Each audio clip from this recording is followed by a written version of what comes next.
Here's a picture of what's known as the substrate enzyme complex. I'm going to read enzyme substrate complex. I'm going to read through your answers real quick, then I'm going to sum it up for you. So A would be your substrate, B is your active site, C is your enzyme, and D is your products. The substrate in this case is sucrose, which consists of glucose and fructose bonded together. The substrate binds to the enzyme, forming an enzyme substrate complex. Then we have the binding of the substrate and enzyme places stress on the glucose-fructose bond, and the bond breaks. Products are released, and the enzymes are free to bind with other substrates. Remember that it does have to fit like a puzzle. Before we talked about a catalyst, and I told you that you would see a picture of this. This picture you need to become familiar with. It's pretty common. So a catalyst, again, is something that speeds up the rate of the reaction by lowering the activation energy. So in the case of this picture, what might the catalyst actually be? Well, it's speeding up the rate of the reaction. So you can see down at the bottom the progress of the reaction. And it's lowering the activation energy. So which one has the shortest activation energy? Well, that would be the black line. Therefore, the black line is the one that's being affected by the catalyst. Lipids, again, we talked about that they're your fats and your oils and everything. They're also known as large nonpolar molecules. What exactly does nonpolar mean? That means that they do not attract water. Think of it. When you have oil and water, it doesn't mix. You all have made that thing when you were little where they sit on top of each other and you shake it and all of a sudden they go back exactly where they were in the beginning. They serve as a waxy covering on plants, pigments, and steroids. They are made up again of carbon, hydrogen, and oxygen. We talked about that before. But they consist mainly of carbon and hydrogen. You don't really see many oxygens involved in them. The way I remember it, it's the shortest of the macromolecules. It contains the shortest amount of elements. Fats are made of an alcohol called glycerol, and they have 3 fatty acid chains.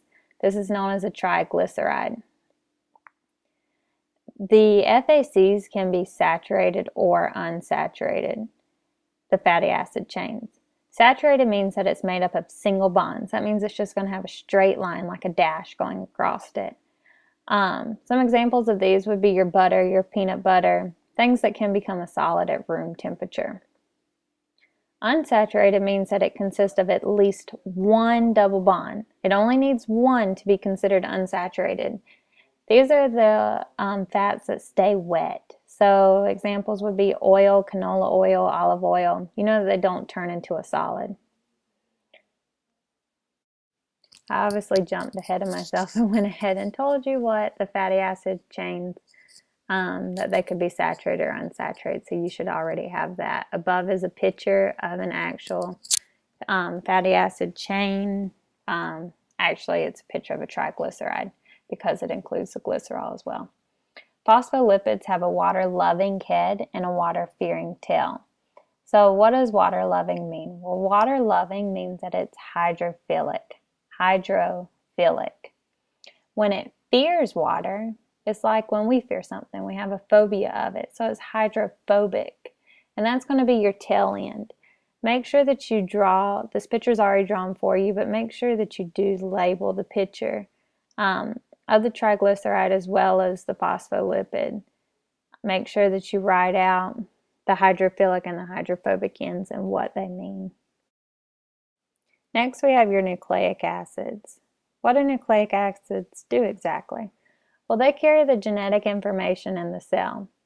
Knowing the purpose of nucleic acids, what do they actually make up? Well, they make up 2 different things. The 2 different things that they make up are called DNA, deoxyribonucleic acid, and RNA, which is ribonucleic acid. The subunits that make up the nucleic acids are called nucleotides. Nucleotides are made up of 3 different parts. They have the phosphate group, make sure you label this in your picture, the pentose sugar, and the nitrogenous base. So what is the pentose sugar? Or why is it called a pentose sugar? Well, obviously it's called a pentose sugar because it's made up of 5 sides. There are 4 different nitrogenous bases that make up DNA, and then there are 4 that make up RNA. They're very similar except for one thing. The four nitrogenous bases that make up DNA are adenine, thymine, guanine, and cytosine, A, T, G, and C. The four that make up RNA would be uracil, adenine, guanine, and cytosine. So what was the difference between the two? Well, the difference between RNA and DNA is that RNA contains uracil and DNA contains thymine. You'll learn more about that when we actually get into DNA, but it is a very important thing to remember and you will be asked about it. Unlike the M&M lab, this is not a lab that you can do at home. This is something that does need to be done in the classroom. If you did happen to miss it and you need the information, I would get it from somebody. As well as most of this, you could look up on the internet and I'm sure you could find the answers that you need. Now we have water. A lot of you think you know everything that there is to know about water because we deal with it every day, but there's some things that you probably are not aware of. First off, the most obvious would be that water is represented by the chemical formula H2O.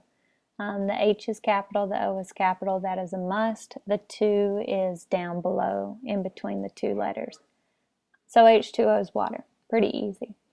The next key thing is that water has a lot of different properties that some of them are pretty basic and some of them will be new to you today.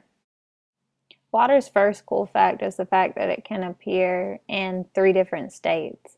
It can appear as a solid, liquid, and gas. Not many things can do that. They're either one or the other. A solid is one that holds its shape and it has a fixed volume. It cannot change. Liquid fills the shape of the container and it also has a fixed volume.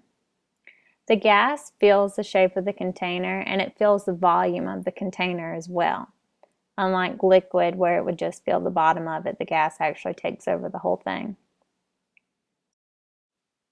Water expands slightly upon freezing, making ice less dense than liquid water. This is why ice would float, because ice is less dense than water. Water is polar because there is an uneven distribution of electrons between the oxygen and hydrogen atoms. And then polar bonds are formed when atoms in a covalent bond do not share electrons equally. Next, you're going to actually draw out the picture of water. You're going to show the positive and negative ends. Those will be your polar bonds as to what's pulling where. A hydrogen bond is the attraction between a hydrogen atom and a partial positive charge with a partial positive charge and another atom with a partial negative charge. Cohesion is the attraction between molecules of the same substance. Water is extremely cohesive. Then we have adhesion, which is the attraction between molecules of different substances. For example, water is attracted to molecules in glass and plastic. So when we have an example of cohesion and it's attracting between molecules of the same substance, a good example of this is when you see a bug walking on water. The water is holding itself together so greatly that the bug has the power to walk across the water. Some people actually throw in Jesus walking across the water and how this was a cohesion property as well. That depends on your beliefs, of course. Adhesion, although, is when it attracts to different substances. So it attracts to glass and plastic.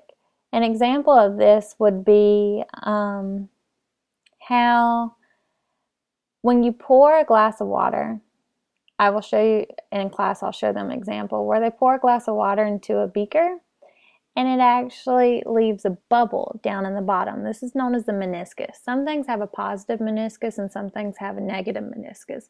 Water has a negative meniscus. It's also like when you put a straw into a cup, you will notice that the water attracts to the straw more than it does other things or attracts to itself.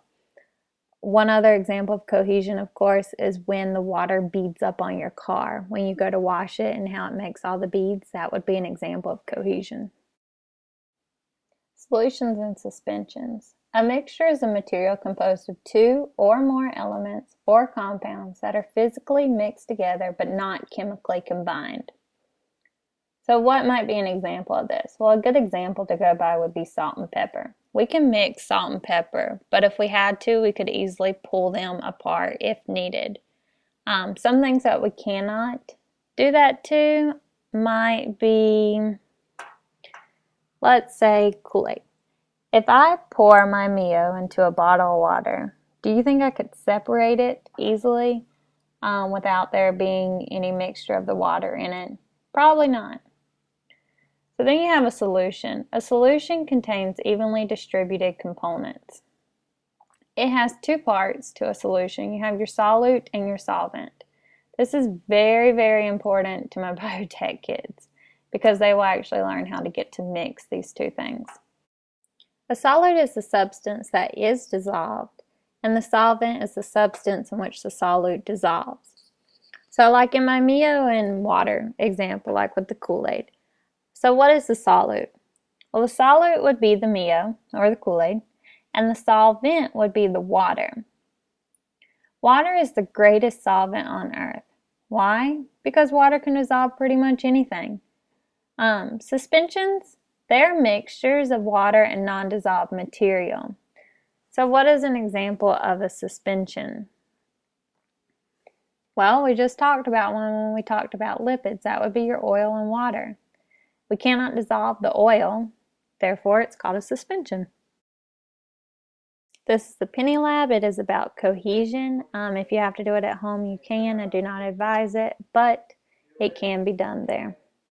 If you're doing this lab at home, here are some basics. You can read over these yourself. They're in your notes. Don't have time to read over them on here.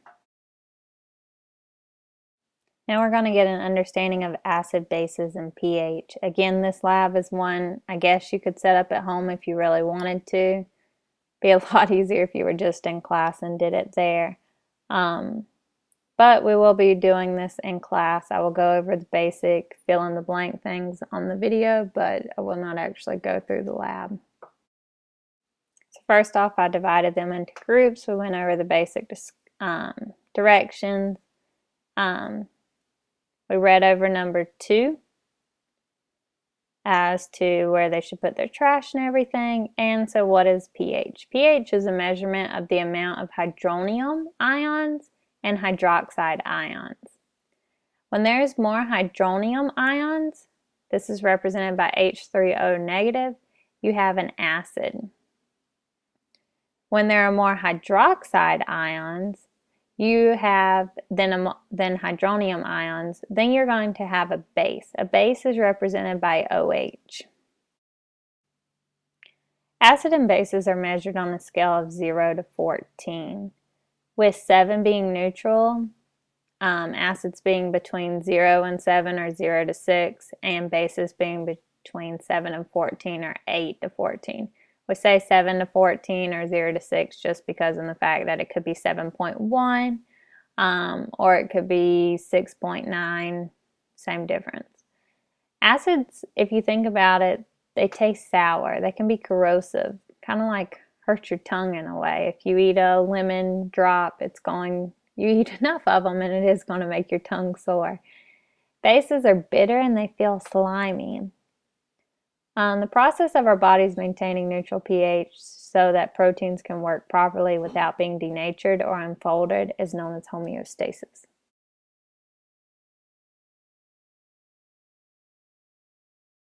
So this finishes up the second unit. The test, I'm sure, has already been taken or will be taken shortly.